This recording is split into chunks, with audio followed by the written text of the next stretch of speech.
I think I would be more afraid. And I talked about it in my launch party for my book, how I walk around very afraid to talk about things as a survivor and as a victim of racism every day. I'm afraid all the time, right? Because of power structures and just because I don't think that I was taught to use my voice in the way that I should have.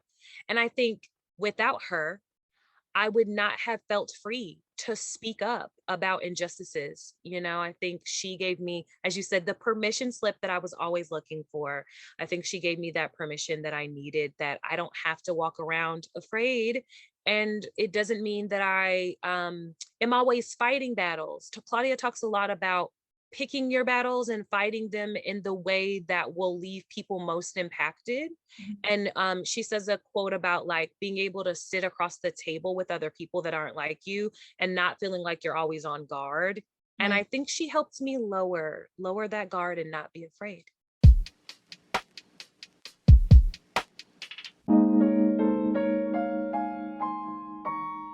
Hi everyone, and welcome to Without These Books. I'm your host, Allison Roach. Without These Books is a thank you inspired video podcast that celebrates the authors, books, and characters that changed us as writers, readers, and as people. So, on our show today, I am so excited to be speaking with Khalisa Rae. She is a poet and journalist in Durham, North Carolina, that speaks with furious rebellion. She is the author of Ghost in a Black Girl's Throat, and her essays are featured in Autostraddle, Catapult, LitHub, as well as articles in Bitch Media, NBC-BLK, and others.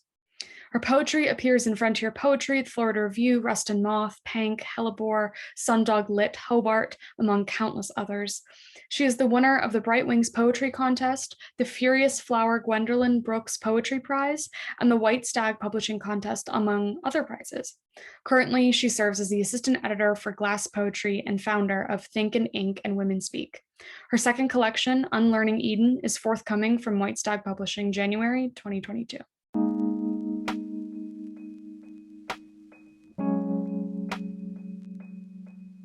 Okay, so what is the book that you chose to talk about today? So I chose to talk about Citizen by my former professor, Claudia Rankin. Wow. Okay, so when did you first read it? So I first learned about Citizen like probably a couple months before I entered into my MFA program. So I didn't quite know who Claudia was. And I was a young budding student in 2017 going to Queen's University, and discovered it after I became her student around like 2017, around then. And so when I was her student, I dove into it and had heard about it, but hadn't read it, and then was just blown away. So yeah. Right. So how did it affect you when you first read it? What was that reading experience like for you? To be honest, the most impactful thing for me was that I learned that a poem can be anything you want it to be. I think that was the thing that really settled with me, that I didn't have to conform to what academia told me a poem was, that a poem can be a story, it can be a memory, it can be, her just retelling a horrific experience that happened to her. And so I think that's what it did for me, is it opened the lane. It just like opened the floodgates of like everything a poem could be. The possibilities were endless. So yeah. Yes. I talked to so many authors, and so many of the books that they choose are almost like permission slips for them that they didn't realize they were looking for at the time. Yeah. Do you think you were consciously looking for something to open the floodgates for you, or was it sort of accidental, or what? Yeah, I think I was, because if you grow up in academia and education and institutions, like my mom was a professor, I was a teacher, I went through the academic system. I think as a person of color that really wanted to, I did my whole thesis about living outside the canon. So I think secretly I was looking to explore writing outside the traditional writing canon. And I think, learning about, it was serendipitous, like being her student, learning about the book, and then that opening the floodgates and giving me permission was just perfect timing. It was almost fate or destiny for me. Yeah, for sure. Totally. So how would you describe the book from your point of view? So the book to me is a retelling of memory, of experiences, and of testimony, of racial bias, racial prejudice, and microaggressions that we as folks of color experience across the gamut. I don't think it's just a story of Claudia's isolated experiences. I think she told her personal experiences to shed light on not only the history, but the present day trauma of living in America as a Black person and experiencing violence, bigotry, and racism. So yeah. Right. So how did this book or reading experience influence your own work, if it did in any way? Oh, it largely influenced my work. My forthcoming collection is all about that. It gave, I crafted the book with her as her student, and she was Right. my thesis advisor, so I saw poems in my book that directly reflected her stories. She talks a lot from the perspective of the Black male, because as we know, they're often killed at the hand of violence, police brutality. And so I think a lot of my poems shed light on those same subjects because I was influenced by her work, and her as my professor. I really saw how the shaping of my pieces and the perspective started to mirror, her honesty and her candor. Because she's if you've read the book, she's very honest, direct, and forthcoming about what racism and othering and oppression looks like in America. And so I can definitely see a resemblance in my poems to her pieces as well. Yeah. Mhm. Have you ever spoken to her about that resemblance at all? I haven't. That's a really good question. I should call her and tell her how much my pieces really were influenced and how much she impacted me, because I don't know if she knows that. And that's actually a really great question. It's going to make me emotional, but I Oh, should send her a copy of the book and write her a letter, because she really did just change my writing, changed my life in such an impactful way. And I think that she should know that. So I haven't spoke to her about that. Yeah. so what would your life or your world be like if you hadn't read this book? Oh, wow. I think I would be more afraid. And I talked about it in my launch party for my book, how I walk around very afraid, to talk about things as a survivor and as a victim of racism every day. I'm afraid all the time, right? Because of power structures, and just because I don't think that I was taught to use my voice in the way that I should have. And I think without her, I would not have felt free to speak up about injustices. I think she gave me, as you said, the permission slip that I was always looking for. I think she gave me that permission that I needed, that I don't have to walk around afraid.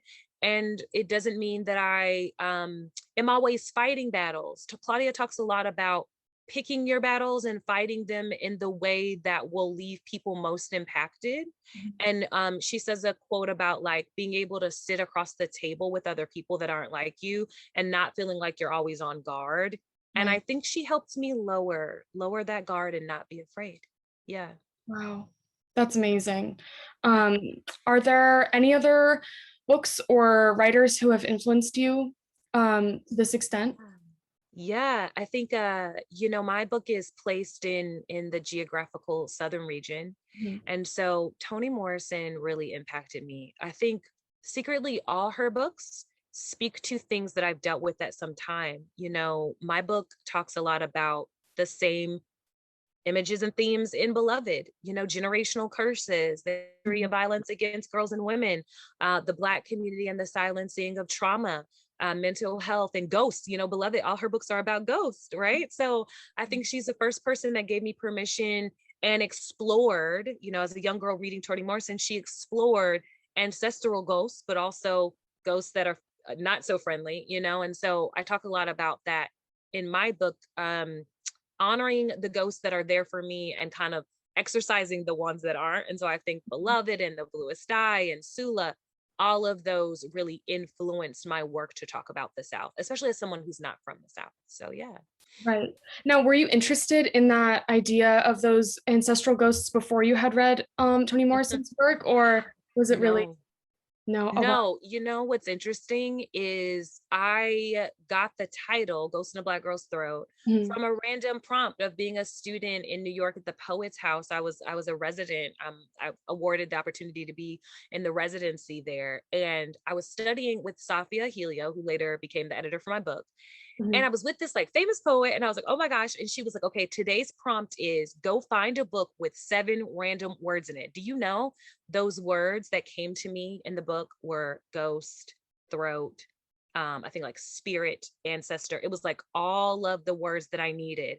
And it was funny because I got that title and then I instantly thought about Tony's work and instantly thought about Beloved. And it like clicked to me. I need to write about my experience of coming to the South and all of the ghosts and learning about the history of violence. So yeah, I think Tony definitely gave me that voice. And did you get started on writing about that pretty soon after that prompt and you had that realization? So you know what? That title came after the master's thesis was already crafted. Okay. So like the timeline is in 2017, I graduated with my master's. And then I went to the Poet's House. So Ghost in a Black Girl's Throat had no title. It had like a generic title, right? Okay. And my thesis advisors checked, the box, but it didn't quite have the right title yet. Mm-hmm. And it wasn't until I think that next year, maybe like into 2017, beginning of 2018, did I go to the Poet's House and I got the title. And that's how I knew it was the right title. So it kind of happened like after the fact. Yeah. I love asking writers about the timeline of things because I mean, I always think that, oh, you're inspired by something and then you go and write it and then that's it. And that's not how it happens. I just spoke to someone last week who read a book in the editing process of writing their book or editing their book. And it was so influential to help them with the realism or make their narrative more realistic, which I never thought about before. Yeah, for sure. So do you have an experience in that where you read something in the editing process of your works that influences it? Yeah, I mean, for sure. I was just gonna interject and say that, yeah, it's interesting that some stuff for me happened like after I engaged with a work. And especially because I feel like that title was a domino effect because then I wanted to go read everything that had to do with ghosts in the South. At the time I didn't know. So I would definitely say I dove more into James Baldwin because, Go Tell It on the Mountain, that book talks a lot about the themes that I bring up with sexual identity in the South, and religious oppression in the South with your identity and your sexual orientation. And so I really leaned on a lot of like classic books, like James Baldwin, and also I think I really leaned on like Lucille Clifton and Gwendolyn Brooks to like diving into them more because as one of the only Black kids in my like elementary and middle and wasn't exposed to like public school until like late into my public schooling, I hadn't read them, like I was going back and reading these folks. And so like the classics, so I leaned on the classics. And then Mahogany Brown, like people that have become very good friends of mine, I think I saw Mahogany in the slam world because I come from the slam spoken word world, but I had to go back and read her work to craft many of my pieces are influenced by people like her and Patricia Smith and Sierra Freeman, folks that I've come to know and love and be friends with. At the time, I didn't know them very well, but I was just like in conversation with their work while I was editing my work. So absolutely, I was in conversation with these folks. Yeah. Just staying in conversation with it. That's amazing. I love that. Thank you so much for coming on. I absolutely loved this conversation and I'm so inspired. Thank you. Thank you for having me. This is great.